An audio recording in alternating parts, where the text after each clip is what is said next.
My name is Abigail, and I'm 58 years old. I told my new husband I was just a retired nurse living off a modest pension. I never mentioned the medical clinic I owned or the 3 rental properties generating income across the city. I'm glad I kept that secret, because just 1 week after our wedding, he tried to forge my signature on loan documents worth $500,000. After 35 years in nursing, starting as a hospital orderly and working my way up to owning a successful urgent care clinic, I thought I understood people. My husband Thomas passed away 4 years ago after a sudden heart attack, and honestly, I didn't think I'd ever want to open my heart again. But then I met Daniel at a hospital charity gala in Boston. He was 52, charming, well-dressed, and he had this warmth that made you feel safe. He told me he was divorced, that his ex-wife had left him for someone wealthier 3 years ago, taking their daughter Camila with her. He worked as a pharmaceutical sales rep, he said, but the industry had gotten tough lately. We started spending time together. Coffee meetings turned into long dinners. Dinners turned into weekend trips to Cape Cod. He seemed genuinely interested in my life, my experiences in healthcare, my stories about patients I'd helped over the years. I told him I was a retired nurse, which was partially true. I just left out the part about owning the clinic and the properties. Why did I hide it? Before we continue, please tell me in the comments which country and city you're listening to my story from. After Thomas died, I briefly dated a man who changed completely once he discovered my financial situation. The kindness vanished, replaced by constant calculations. Every conversation became about investments, our future wealth, what we could buy together. It left me feeling used and empty. So when I met Daniel, I decided to just be Abigail, the retired nurse. A woman with a comfortable but modest pension, living in a small condo downtown. Daniel never seemed focused on money.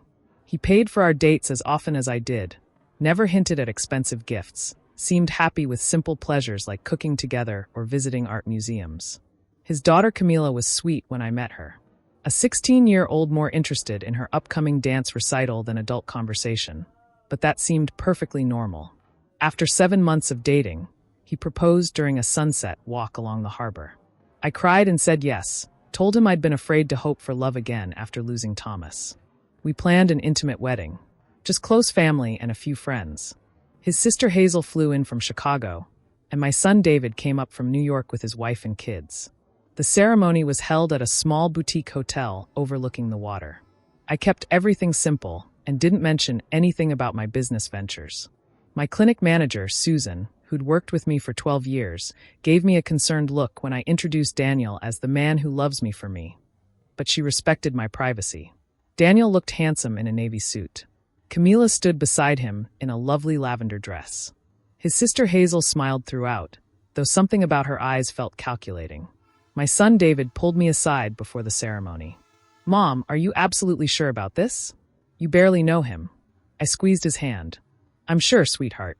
I deserve happiness." We exchanged vows. The officiant pronounced us husband and wife. Everyone applauded.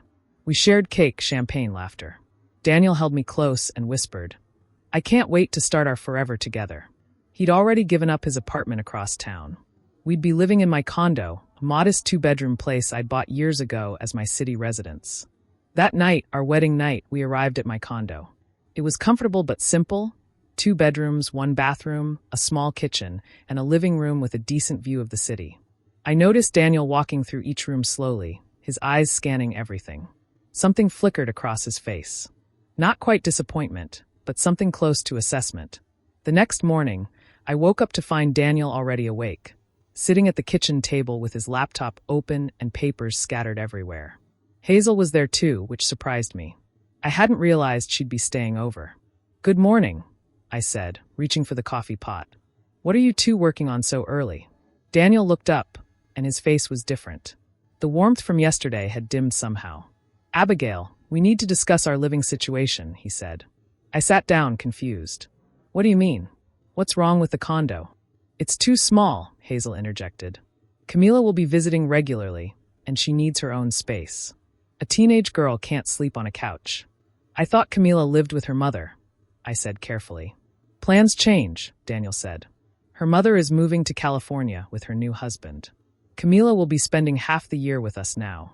We need at least a 3-bedroom place. Daniel, this condo is what I can afford on my pension. I'm comfortable here."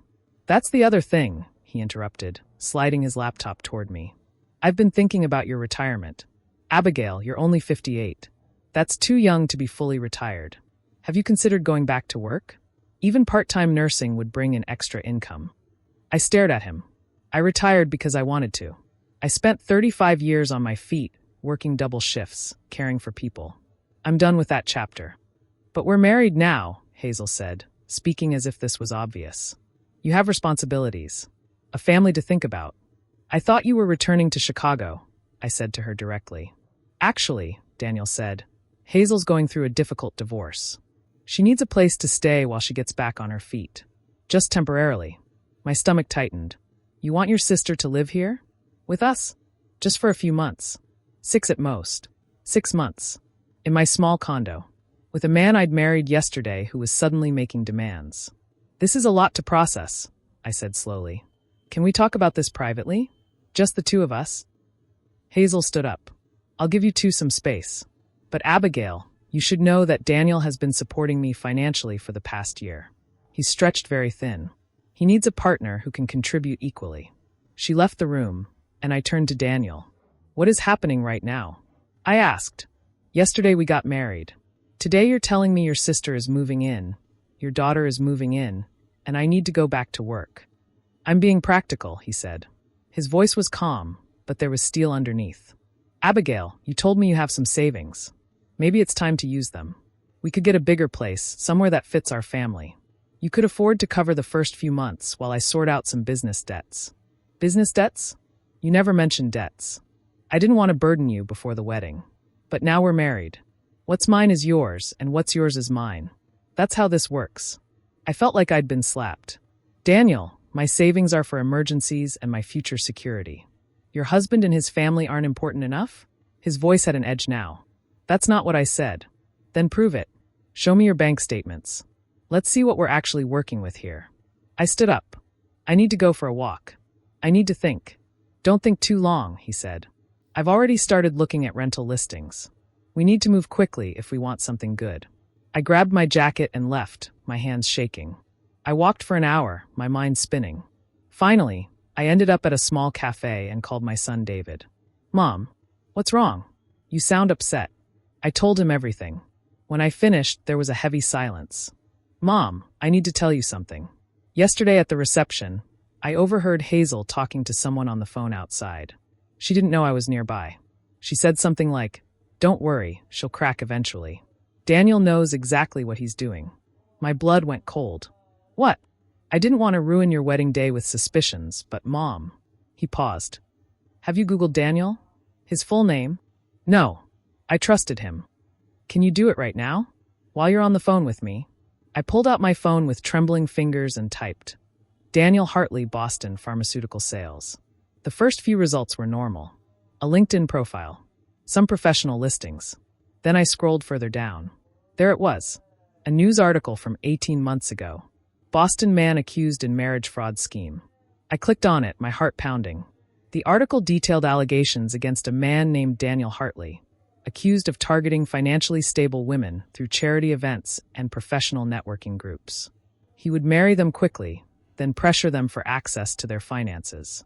In one case, a 62-year-old widow had transferred $300,000 to pay off what he claimed were medical debts for his daughter.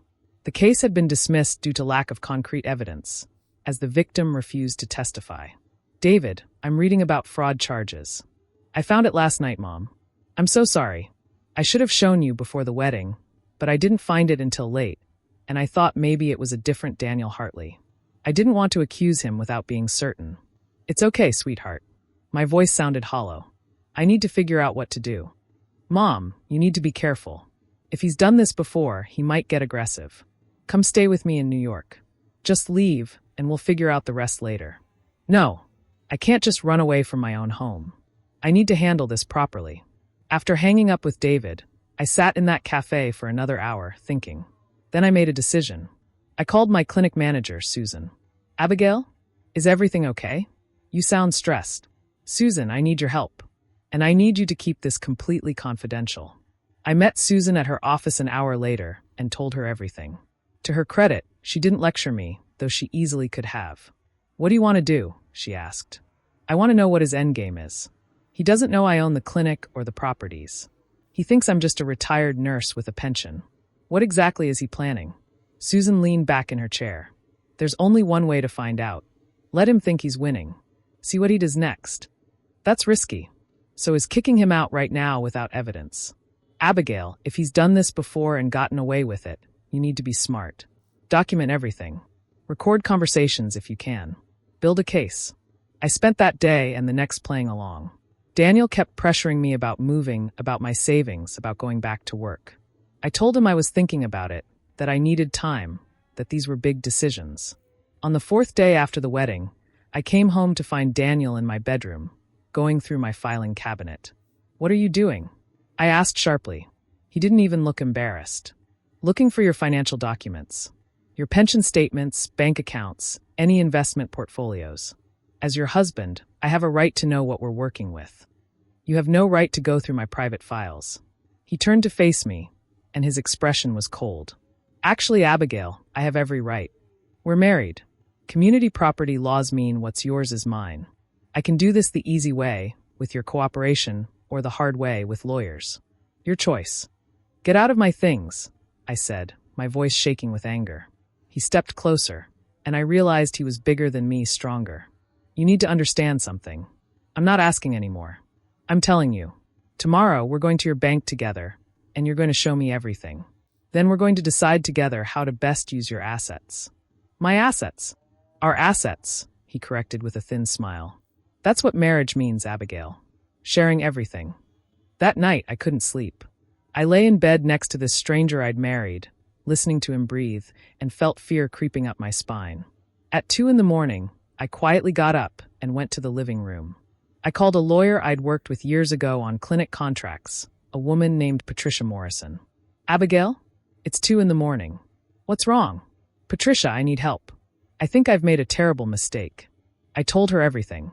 She listened without interrupting. Abigail, I'm going to give you the number of a colleague who specializes in fraud and domestic cases. Her name is Jennifer Chin. But I'm also going to suggest you hire a private investigator. You need to know exactly who you're dealing with. The next morning, I met with Jennifer Chin and a private investigator she recommended, a man named Jacob. How quickly can you get me information? I asked Marcus. If this guy has a pattern, I'll find it within 48 hours. But Abigail, you need to be very careful. If he suspects you're investigating him, things could get dangerous. I understand. 2 days later, Jacob called me. Abigail, you need to come to my office. I have information, but I don't want to discuss it over the phone. What Jacob showed me made me physically ill. Daniel Hartley wasn't even his real name. It was Daniel Brennan. Hazel wasn't going through a divorce. She was his accomplice, not his sister. They'd been running this con together for at least 6 years.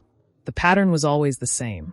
Daniel would target financially comfortable women over 50, usually widows or divorcees who were lonely. Hazel would play various roles, sister, friend, business partner, whatever the situation required. They'd marry quickly, then pressure for access to money or property. If victims resisted, Daniel would escalate. In 2 cases, he'd filed fraudulent loan applications using forged signatures. In another, he'd convinced a woman to refinance her paid-off house, then disappeared with the cash. Most victims were too ashamed to come forward. How many? I asked, my voice barely a whisper. That I can confirm? 5 women in the last 6 years. Could be more. Abigail, these people are professionals. They're dangerous. I think you should go to the police now. Not yet. I need ironclad evidence. Evidence that will put them away for a long time. Jennifer spoke up. What are you planning? I'm going to give them what they want. Or at least make them think I am. Jacob shook his head. That's risky. I'm a nurse. I've dealt with risky situations before. And I'm not letting them do this to anyone else. The next evening, I came home looking defeated. Daniel and Hazel were sitting in my living room, laptops open, looking very much at home. Abigail, good. Sit down, Daniel said. We need to finalize our plans. I sat. I've been thinking about what you said. About the bigger apartment, about using my savings. Hazel leaned forward. Anne, you're right. We're married now. I should be thinking about our future together. Daniel's eyes lit up. I'm glad you're seeing reason. I have about $180,000 in savings, I lied. The truth was closer to $800,000, but I wanted to see their reaction. I was thinking we could use it for a down payment on a house. Something in a nice neighborhood. $180,000, Daniel repeated. That's good. That's a solid start. A start? I asked carefully. Well, Abigail, real estate in Boston is expensive. We'd need at least $400,000 for a decent down payment on anything worthwhile. Do you have any other assets? Retirement accounts? Investments? I have a 401k, but it's locked until I'm 62. Hazel spoke up. You can make early withdrawals. There are penalties, but it's possible. I'd lose a significant amount to taxes and penalties. But you'd still have the rest, Daniel said smoothly. And think about it, Abigail. We could have a real home. A place where Camila could have her own room, where Hazel could stay until she gets back on her feet. Isn't that worth some penalties? I pretended to consider. Maybe. But there's something else. My pension, it's not as much as I let on. It's only about $2,800 a month. Daniel's mask slipped for just a second, and I saw real anger flash across his face. $2,800? Abigail, that's barely enough for one person, let alone a family. I know. That's why I've been so careful with my savings. Then you definitely need to go back to work, Hazel said firmly. Even part-time nursing would bring in another $3,000 to $4,000 a month. I don't want to go back to work. I'm retired. Daniel stood up and started pacing. Abigail, you're being selfish. You're thinking about yourself instead of us. Instead of your family. My family? Yes. Me, Emily, Hazel. We're your family now. And family takes care of each other. What about your son? Hazel asked suddenly. David. Didn't you say he's doing well? He's a lawyer in New York, right? Maybe he could help with a loan. And there it was. They weren't just after my money. They wanted to pull David into this too. I couldn't ask David for money, I said. Why not? Daniel's voice had an edge to it now. He's your son. Family helps family. I'm sure he wants his mother to be happy and secure. David has his own family to take care of. Abigail. Daniel sat down next to me, too close. Let me be very clear. We need money. Either you access your retirement funds, or you ask David for help, or you go back to work. Those are your options. Choose one. And if I don't, his face hardened, then maybe I made a mistake marrying you. Maybe I need to rethink this whole arrangement.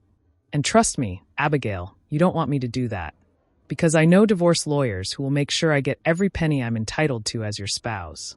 That's a threat, I said quietly. It's reality. Community property laws in Massachusetts are very favorable to spouses, even in a short marriage. Hazel leaned in. Abigail, don't make this harder than it needs to be. Daniel loves you. We're trying to build a life together. All we're asking is that you contribute fairly. I stood up. I need some air. I need to think. Don't think too long, Daniel said.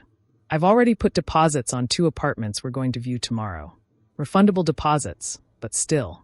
I need an answer soon. I grabbed my purse and left. Once I was in my car, I called Jennifer Chin. Jennifer, they just threatened me with divorce. They want me to drain my retirement funds or involve my son. Perfect. Did you record it? I had been. Jennifer had given me a recording app for my phone. I'd been documenting every conversation for the past 3 days. Yes, every word. Good. Now here's what we're going to do. The next day, I told Daniel I'd made a decision. I'll withdraw from my 401k, I said. But I want to meet with a financial advisor first. Someone who can help us minimize the penalties and make sure we're doing this the right way. Daniel's eyes narrowed. A financial advisor? Why? Because I'm not a fool, Daniel. If I'm going to take a major financial hit, I want professional guidance. I want to make sure we're making smart decisions. He exchanged a glance with Hazel. Fine, he said. But I choose the advisor. I know someone who's very good. Actually, I've already made an appointment with someone my son recommended. Her name is Sharon Foster. She's meeting us tomorrow at 2 o'clock at her office downtown. I don't think. Daniel, I interrupted. If you want me to access my retirement money, we do this my way. With a professional I trust. Otherwise, the answer is no. He stared at me for a long moment, then nodded slowly. Fine. Tomorrow at 2. Sharon Foster wasn't a financial advisor. She was an undercover police detective specializing in financial fraud. Jennifer had arranged everything. The next afternoon, Daniel, Hazel, and I sat in a downtown office with Sharon, who played her role perfectly. So, Mrs. Hartley, Sharon said, you want to make an early withdrawal from your 401k. Can you tell me why? We're buying a house, Daniel said before I could answer. We need the down payment. I see. And how much are we talking about? Abigail has about $400,000 in her 401k, Daniel said confidently. I hadn't told him that number. He'd guessed, or he'd been snooping more than I realized. Sharon made notes. That's substantial. Mrs. Hartley, you understand you'll face significant penalties? You could lose up to 35% to taxes and early withdrawal fees. She understands, Hazel said. But it's worth it for family security. I'll need to see identification from both of you, Sharon said. And Mrs. Hartley, I'll need your original 401k account statements. Why both of us? Daniel asked. Because you're married. Any large financial transaction requires spousal verification to prevent fraud. Daniel shifted uncomfortably. That seems excessive. It's standard procedure, Mr. Hartley. Now, I'll also need to verify your marriage certificate and run a routine background check. Just a formality. A background check? Daniel stood up. That's ridiculous. We're not applying for a loan. Actually, sir, any transaction over $200,000 requires identity verification under federal banking regulations. It's to prevent money laundering and fraud. Hazel touched Daniel's arm. It's fine. We have nothing to hide. But Daniel's face had gone pale. You know what? We need to think about this more. Abigail, let's go. Mr. Hartley, if you could just provide. I said we're leaving. Daniel grabbed my arm, hard enough to hurt. Come on, Abigail. Sharon pressed a button under her desk. 2 plainclothes police officers appeared from a side door. Mr. Hartley, I'm going to need you to release Mrs. Sullivan's arm, one of them said calmly. Who the hell are you? Daniel demanded, but he let go of me. Detective Rodriguez, Boston Police Department. And this is Detective Kim. We'd like to ask you and Ms. Brennan some questions. Hazel stood up quickly. Brennan? My name is Hazel Hartley. Is it? Detective Kim asked. Because our records show a Hazel Brennan who's been involved in multiple fraud investigations across 3 states. Daniel's face twisted with rage. He turned to me. You set this up. You lying. Mr. Hartley, Detective Rodriguez interrupted. I strongly suggest you stop talking right now. This is entrapment. You can't do this. Actually, Mrs. Sullivan has been cooperating with our ongoing fraud investigation. She's been recording your conversations with her full legal consent in her own home. We have documented threats, financial coercion, and evidence that you've used false pretenses to enter into marriage. Sharon, Detective Foster, stood up. Daniel Brennan, Hazel Brennan, you're both under arrest for suspicion of fraud, extortion, and identity theft. What happened next was chaos. Daniel lunged toward me, shouting that I'd ruined everything. Detective Rodriguez tackled him to the ground. Hazel tried to run, but Detective Kim blocked the door. Within minutes, they were both in handcuffs. Daniel glared at me with pure hatred. You think you're so smart, you bitter old woman? You'll regret this. I'll make sure you regret this. Mr. Brennan, I said quietly, I'm not the one going to jail. They were led away, still shouting threats. I sat down heavily, my hands shaking. Jennifer Chun, who'd been watching from an adjacent room, came in and put a hand on my shoulder. You did incredibly well, Abigail. That took real courage. I just want this to be over. It's not over yet. There will be court proceedings, testimony. But the hard part is done. Over the next few weeks, the full scope of their operation came to light. The police found evidence linking Daniel and Hazel to 7 other victims across Massachusetts, Rhode Island, and Connecticut. Together, they'd stolen nearly $1.8 million over 6 years. The worst part was meeting the other victims. There was Helen, 64, who'd lost her late husband's life insurance payout, $250,000 gone. Robert, 71, who'd refinanced his paid-off home and lost it when Daniel disappeared with the money. Maria, 59, who'd emptied her children's college fund because Daniel convinced her it was investing in their future together. Each story broke my heart. My lawyer, Jennifer, handled the annulment. It turned out Daniel's divorce from his actual wife had never been finalized, which meant our marriage wasn't legally valid anyway. At least that was simple. David flew up from New York and stayed with me for a week. Mom, I'm so proud of you. And I'm so sorry I didn't push harder before the wedding. You tried to warn me, sweetheart. I should have listened. Why didn't you? I thought about that for a long time. Because I was lonely. because I wanted to believe someone could love me again. Because I thought I was being smart by hiding my wealth, but really, I was just testing him with dishonesty. You were protecting yourself. Maybe. But it didn't work, did it? He was a predator regardless of what I had. The money was just the bait he used. Susan, my clinic manager, came to visit too. So, when are you coming back to work? The clinic misses its owner. I smiled. I'm not sure I'm ready yet. Take your time. But Abigail, maybe when you are ready, we could expand our services. Offer free financial counseling for seniors. Help people spot scams before they fall victim. That's actually a wonderful idea. The trial was scheduled for 8 months later. In the meantime, I focused on helping the other victims. 3 of them had lost their homes. I used my resources to help them find housing. One woman, Helen, had nowhere to go, so I offered her my guest room until she could get back on her feet. Why are you helping me? She asked. You barely know me. Because I can. Because I was lucky enough to figure it out before I lost everything. You weren't. That doesn't make you foolish. It makes you human. I also started a victim advocacy fund, contributing $300,000 to help with legal fees, counseling, and financial recovery for fraud victims. Jacob Webb, the private investigator, started working with me to identify similar patterns in the area. We helped law enforcement build cases against 2 other romance fraud rings. The trial lasted 4 weeks. Daniel showed no remorse, claiming he genuinely loved me and that this was all a misunderstanding. Hazel blamed everything on Daniel, saying she'd been manipulated by her brother. The jury deliberated for 6 hours.